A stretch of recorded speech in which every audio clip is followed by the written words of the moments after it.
늙고 싶지 않다면, 살찌고 싶지 않다면 영상 끝까지 시청해주세요.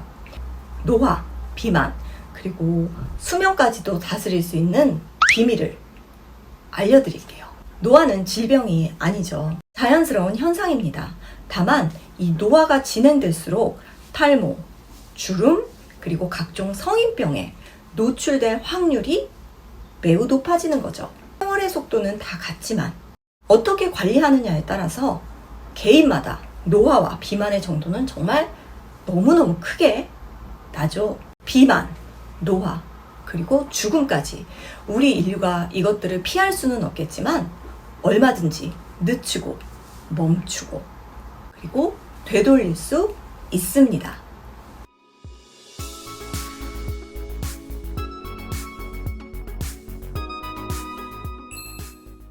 거울을 봤을 때 혹은 어떤 일을 했을 때 얼굴이나 몸이 예전 같지 않다면 우리 몸이 쇠퇴를 하고 있다는 증거예요. 과학자들은 세포 속에 있는 이것의 개체수가 줄어들고 기능이 약해졌을 때 우리의 노화가 진행이 되고 있다고 말을 한다고 해요. 2009년 텔로미어라는 것이 노화와 매우 밀접한 상관관계가 있다는 것이 밝혀지면서 노벨상을 수상하게 됩니다. 텔로미어라는 것은요, 세포 속 염색체 끝부분에 존재하는데 이것의 길이가 점점 짧아지며 더 이상 세포 분열이 일어나지 않게 되면 이제 노화가 진행된다고 말을 하는 건데, 요새는 병원에서 간단하게 이 텔로미어의 길이를 측정해서 실제 내 노화 정도를 알 수 있다고도 하네요. 오늘 제가 말씀드리는 이 주제 역시 텔로미어랑 굉장히 밀접한 관계가 있습니다. 텔로미어가 짧을수록 이것의 개체수도 줄어들고 또 기능도 못한다는 것이 밝혀졌어요. 한마디로 이것은 우리 몸속 세포 속에 있는 에너지 공장이라고 생각하시면 돼요. 그렇다면 이것이 과연 무엇일까요? 미토콘드리아입니다. 우리 몸은 40조에서 60조 정도의 세포로 이루어져 있고요. 그 각 세포 하나하나마다 약 100개에서 많게는 3000개 정도의 미토콘드리아가 존재한다고 합니다.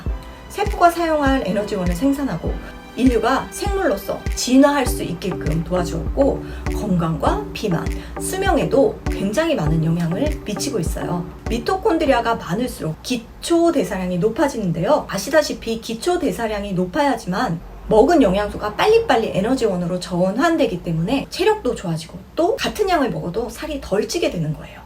하지만 이 미토콘드리아가 줄어들거나 기능이 떨어지게 되면 우리 몸속의 에너지를 잘 만들지 못해서 쉽게 지치고, 그리고 피부도 더 늙고 기운도 없고 영양분을 바로바로 소모하지 못하니까 계속 에너지가 잉여로 쌓여서 살이 찌고 그렇게 되는 거예요. 이렇게 살이 찌면 내장 지방이 증가하고, 내장 지방이 증가하면 인슐린 조절이 안 돼요. 인슐린 조절이 안 되면 인슐린 저항성이 생기고 비만 호르몬이 또 만들어지게 됩니다. 또한 이 과정에서 산화 스트레스라는 것이 발생이 되는데, 이렇게 되면 또 미토콘드리아가 감소한다고 해요. 그러면 장수 유전자인 서투인에도 영향을 주게 되어서 결국에는 이제 수명도 단축이 되는 거죠. 다이어트 얘기를 좀 더 해볼게요. 우리 몸속에 있는 지방은 두 종류예요. 백색 지방과 갈색 지방. 백색 지방은 섭취한 음식을 에너지원으로 쓰고 남은 잉여 지방이라고 보시면 되고, 갈색 지방은 칼로리를 태우는데 필요한 지방입니다. 즉 갈색 지방이 많아야지만 좋은 거죠. 그쵸? 근데 이 미토콘드리아가 백색 지방보다는 갈색 지방이 훨씬 더 많이 들어있다고 해요. 또한 이것은 동맥경화, 심혈관 기관, 당뇨병, 고혈압 등등 노인성 성인병 질환에도 많은 영향을 준다고 합니다. 미토콘드리아가 많아야지, 그리고 제 기능을 활발하게 해야지만 살도 덜 찌고 덜 늙고 오래 살 수 있다는 거예요. 이 미토콘드리아의 개체수를 늘리고 이렇게 막 기능을 활발하게 하기 위해서는 생활 습관이 매우 중요합니다. 그래서 몇 가지 좋은 방법들을 소개해 드릴게요. 네, 먼저 운동입니다. 빠르게 걷는 것이 가장 좋고요. 그리고 이제 근력 운동도 매우 많은 도움이 된다고 해요. 특히 그 등을 이렇게 곧게, 등 근육을 꽉 잡아주면서 등을 곧게 펴는 이 자세가 매우 도움이 많이 된다고 하는데, 그 이유는 우리 근육세포 중에서도 등, 그리고 허벅지에 이 미토콘드리아가 많이 들어있다고 합니다. 그래서 이렇게 등이 굽은 노인들은 훨씬 더 노화가 빨리 진행되는 것 같아요. 그 다음으로는 소식과 간헐적 단식입니다. 그리스 이카리아 섬 주민의 3분의 1이 90세가 넘는데 종교 교리에 따라서 1년에 반 이상을 금식을 한다고 하고요. 또 대표적인 장수 국가인 일본 국민들도 소식을 하기로 유명합니다. 이렇게 소식을 하거나 단식을 하게 되면은 체중, 체지방은 물론 심장병, 혈압, 당뇨, 뇌졸중, 암 발생률도 감소한다는 실험 결과가 있다고 해요.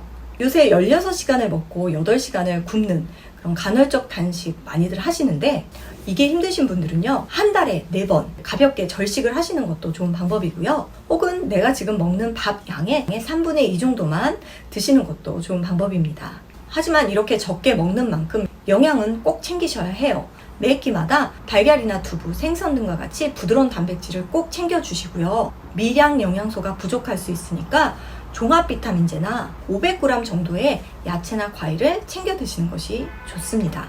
만약 나는 단식이나 그리고 운동을 하는 게 너무 힘들고 또 여건상 그렇게 할 수가 없다 하시는 분들이라면 이렇게 해보세요. 요것들만 드셔도 매우 좋습니다. 브로콜리나 아보카도, 양배추 등에는요, NMN이라는 물질이 굉장히 많이 들어있어요. 요 NMN은요, 우리가 운동과 단식을 했을 때와 비슷한 효과가 있다는 것을 동물 실험에서 밝혀졌습니다. 요것들만 잘 챙겨 드셔도 그래서 운동, 단식의 효과를 어느 정도는 보실 수 있는 거예요. 하지만 이런 것들은 조심하셔야 해요. 무분별한 약물 복용, 환경 호르몬을 유발할 수 있는 그런 제품 용기들, 그리고 원산지나 출처가 불분명한 그런 음식들을 이제 먹게 되면은 미토콘드리아의 기능을 확 떨어뜨릴 수가 있기 때문에 이런 것들은 꼭 피해 주셔야 합니다. 같은 DNA를 타고난 일란성 쌍둥이들이 다른 환경 그리고 생활 습관에 따라서 노화와 비만 그리고 수명에도 굉장히 큰 차이를 보이고는 하죠. 천하를 호령하고 불로장생을 꿈꾸었던 진시 황제도 무엇이든 할 수 있는 돈 많은 재벌들도 결국엔 노화와 죽음만큼은 피해갈 수가 없듯이 우리 인류는 늙고 병들고 죽습니다. 그러나 내 노력 여하에 따라서 스위치를 켜듯이 노화 유전자를 발현시킬 수도 잠재울 수도 있습니다. 요새 같은 100세 시대 건강하고 행복하게 오래 살려면 꼭 실천해야겠죠. 오늘은 비만과 노화에 근본적인 영향을 끼치는 이 미토콘드리아에 대해서 저도 배우는 마음으로 영상을 제작해 보았는데요. 여러분께 조금이라도 도움이 되셨으면 좋겠고요. 앞으로도 더 좋은 정보, 더 좋은 꿀팁으로 찾아뵐게요. 구독, 좋아요, 알람 설정, 인스타 팔로잉 잊지 마시고요. 그럼 오늘도 좋은 하루 되시고요. 저는 물러가겠습니다. 안녕!